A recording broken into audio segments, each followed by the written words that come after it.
అల్లారా ధర్మం కోసం ధర్మ సంస్థాపనార్థాయ అంతర్జాతీయ పార్టీని స్థాపించాల్సి వచ్చింది.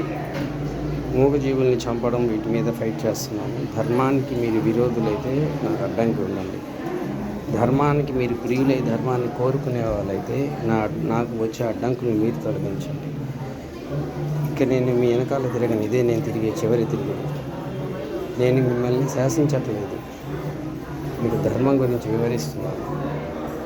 ధర్మాన్ని మనస్ఫూర్తిగా కోరుకునే వాళ్ళైతే, మీరు ధర్మానికి కాంక్షితులైతే నాకు అండగా నాకు మీరు శక్తినిస్తూ దుర్మార్గుల్ని ఏరిపారేస్తూ ధర్మానికి సంరక్షించే దానిలో భాగమవ్వండి. అలా కాకుండా నాకు నచ్చినట్లు నేను శనిదేవుడు పడతాను, అడ్డంకులు పుట్టిస్తాను అంటే దానికి తగిన అనుభవం శాస్తి అనుభవించాల్సిందే.